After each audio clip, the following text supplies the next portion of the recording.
The crowds have since cleared out here on South Limestone, but hear how local businesses handled last night's crazy celebrations. A bear was spotted in a Whitley County neighborhood. After a cold weekend, we've warmed up a bit, but it comes with a cost. I'll show you what I'm tracking coming up. Tracking, alerting, protecting. This is WKYT News at 11.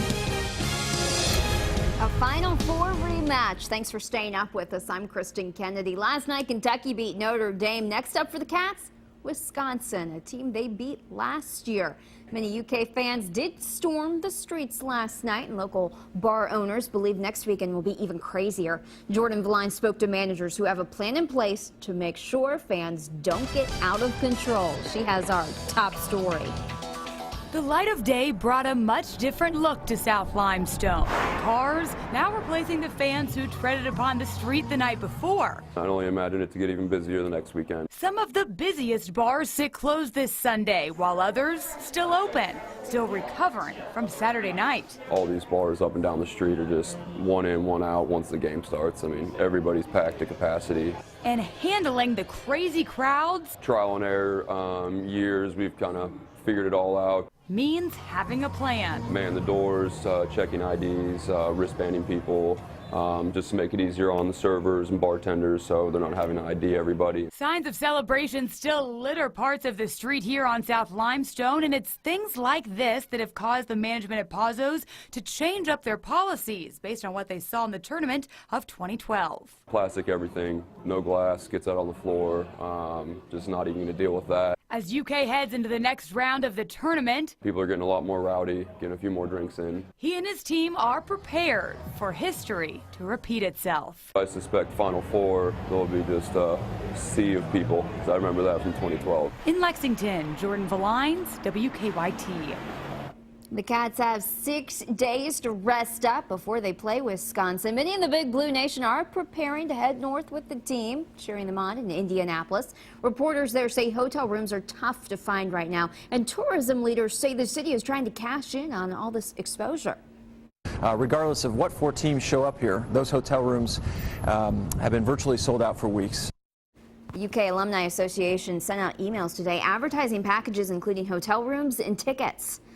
This afternoon, Louisville lost its chance to play in the Final Four. Kentucky will be the only team representing the Commonwealth in Indianapolis. Lee K. Howard's here with a breakdown of what's next in the NCAA tournament. Yeah, the college basketball season all the way down to its Final Four. Kentucky and Wisconsin punching their tickets to Indianapolis on Saturday, and the final pair join them today. Michigan State, who knocked out Louisville in overtime, will advance as the 7 seed. They will face Duke. The Blue Devils top Gonzaga in the second game on Sunday. So there are 3 1 seeds and 1 7 seed. The games will be played on Saturday. Duke and Michigan State will have the first game at an expected tip time of 6:09. And then Kentucky will face Wisconsin in the nightcap at 8:49. Both of those games will be on TBS. Kentucky and Wisconsin will be a rematch, of course, of last year's Final Four with the Badgers. And I'll have the highlights from Sunday's games coming up a little bit later in sports. We have had a weekend filled with chilly temps. It looks like the work week is bringing with it a bit of a warm-up. WKYT's Mike Linden is tracking that change in temperatures. And that's right, Kristen. That warmth that arrived earlier this afternoon after a Saturday in the 40s comes with a cost, that being moisture, and we're seeing plenty of it now beginning to filter in to the bluegrass. Now, this line of rainfall, this is about it. We're not going to see anything after this line is through. You can see the end of it there in southern Indiana. That, again, is pushing into the Commonwealth right now, beginning to fill in spots like Harrison County, Bourbon County. We check a bit further south, Madison County, a bit more scattered, but here over the next several hours, we're just going to see this front swing through the bluegrass, which as we head into the evening hours will bring us those rain showers. So that's what you can expect to find through the next several hours. With overnight lows sliding into the low 40s, this is warmer, by the way, than our high for Saturday. Just put that into perspective. But once we get into tomorrow, things starting to look a little bit better with these showers, mainly only affecting the early morning hours, but even more changes on the way beyond our Monday as we head into April, opening day of Keeneland on Friday, and as well as Easter on Sunday. There's a lot happening in this week of weather. I'll break it all down in about 10 minutes. Kristen? Mike, a woman is in jail tonight accused of trying to give her nephew alcohol. Garrett County deputies say Angela Spoonamore put beer and rum in a toddler's sippy cup. They say later in the evening, Spoonamore got extremely drunk. Witnesses told deputies she then picked the baby up and threw him on the floor. The toddler went to the hospital for an injury to his lip. Spoonamore faces multiple charges. Police in Louisville are investigating a shooting at a senior living facility. Officers tell us Leon Smith shot his wife at Elmcroft of Valley Farms yesterday, then shot himself. Emergency crews rushed him to the hospital where he later died. They also took his wife to the hospital with non-life-threatening injuries. A man is recovering tonight after police tell us he crashed his truck on a busy stretch of interstate in Scott County. Georgetown police say 34-year-old Jeremiah Smith tried to avoid hitting an animal, swerved on I-75, and ended up flipping his truck. Crews flew him to UK hospital with non-life-threatening injuries. 3 people are in the hospital tonight after a bad wreck in Lexington. Police say just after 2 this afternoon, a Chevy Malibu and Chevy Cruze hit head-on near the intersection of New Circle and Winchester Roads. We're told crews had to cut 2 people out of the Chevy Malibu. All 3 have non-life-threatening injuries. A man accused of robbing 6 stores now knows how long he'll spend behind bars. The Richmond Register reports a judge sentenced Anthony Ray to 15 years on 5 counts of robbery and 10 years on another count. We're told he'll have to serve 85% of the first sentence and 20% of the second before he is eligible for parole. Police say he robbed several stores about a year ago. Some are calling it an unusual sight. People living in a southern Kentucky community are keeping close watch after someone spotted a bear roaming around last week. WKYT Sam Smith talked with neighbors concerned for their safety. This lake is a focal point for the Tattersall Estates subdivision. It's a place where people can enjoy the outdoors, boating, fishing, and swimming. You know, it's a nice, quiet, peaceful neighborhood. Last week, the lake was used for something different and by something different. A bear was found drinking from the lake. This is the backyard where the bear was spotted. The homeowner was able to take a picture before it left. It made me a little uneasy, actually. Had to have been right here. Frankie Vickers lives next door to where the bear was seen.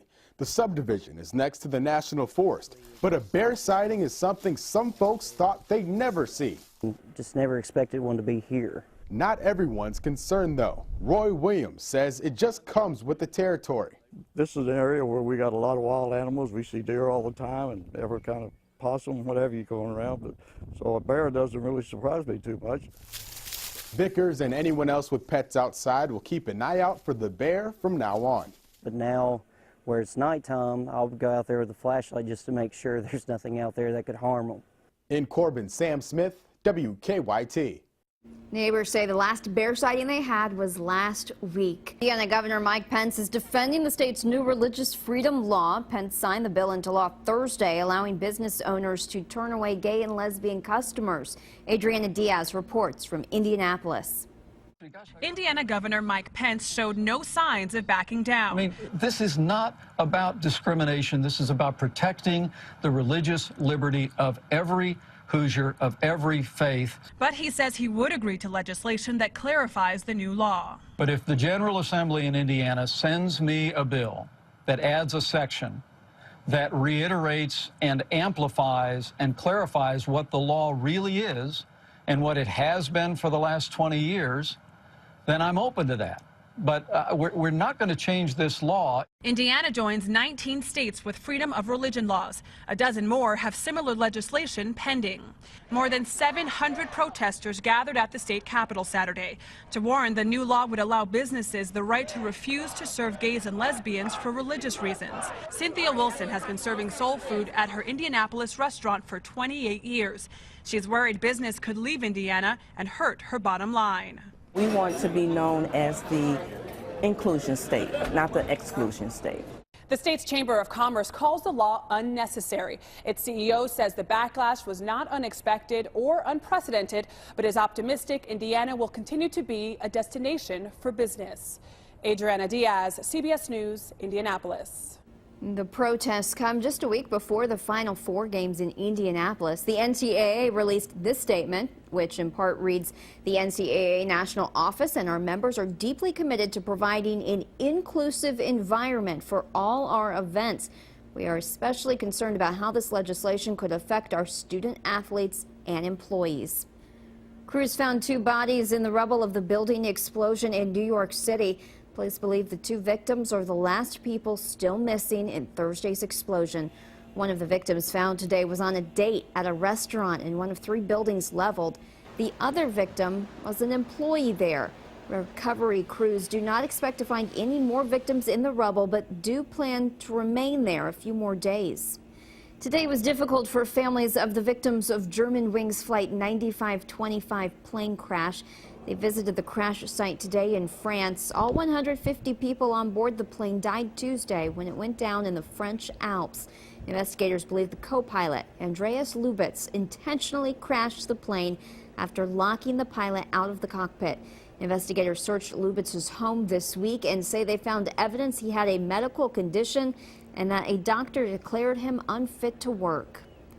A little girl who survived a plane crash in western Kentucky has a new legal guardian. 7-year-old Sailor Gutzler was traveling with her family back in January when their plane crashed in Lyon County. She was the only survivor of that crash. A judge granted guardianship to Gutzler's half-sister and her half-sister's husband. State police are still searching for 2 inmates. They're looking for cousins, 19-year-old Dallas Trent and 23-year-old John Trent, who escaped the custody of a Wolfe County jailer Wednesday in Lee County. Troopers say the 2 got out of a transport van that was heading back to Wolfe County from Three Forks Regional Jail. Both cousins are 5'7" and 140 pounds.